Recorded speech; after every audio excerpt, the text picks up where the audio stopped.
20 millions de dollars, plus de 11 milliards de francs CFA ont été mobilisés par les startups africaines ces 5 dernières années.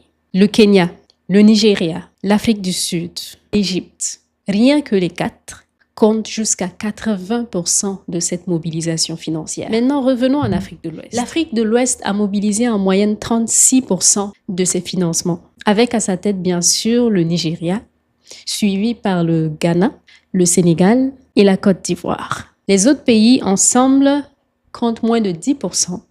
Et on compte notamment le Togo, le Bénin, le Mali, le Burkina Faso et le Niger. Maintenant, revenons au Burkina Faso. Le Burkina Faso a mobilisé moins de 1% de toutes ses ressources. Moins de 1%. Moins de 1%.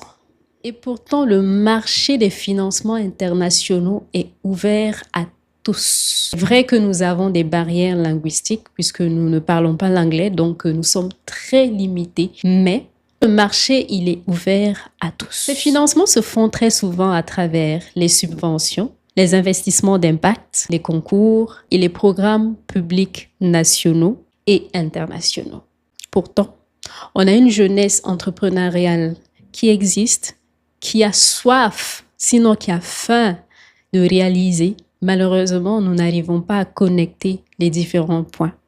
Qu'est-ce qu'il faut? Pour qu'un écosystème soit plus dynamique et attire beaucoup plus d'investisseurs, il faut qu'il y ait un vrai réseau entrepreneurial.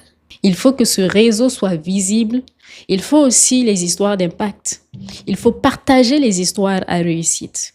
On a par exemple des startups burkinabés qui ont réussi à lever des fonds, mais parfois on ne le sait même pas. Vous connaissez Olu? Est-ce que vous connaissez Sankmané, Solafrique?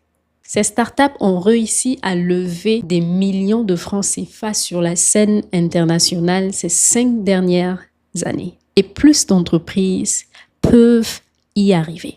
Tout ça, c'est bien beau, mais parlons solutions. C'est pour ça que QG Entrepreneur, d'une part, existe. Depuis le début, nous avons facilité l'accès à l'information, l'accès aux opportunités nationales et internationales pour plusieurs entrepreneurs, que ce soit pour les subventions, les investissements d'impact, les programmes publics nationaux et internationaux, les concours, les programmes d'incubation et j'en passe. Mais ce n'est pas suffisant. Ce n'est pas suffisant, ça ne suffit pas. Il faut un vrai réseau. Il faut que les acteurs soient réunis, que nous ne soyons pas dispersés. Alors, c'est pour ça que, en collaboration avec le FASO Startup Studio, nous lançons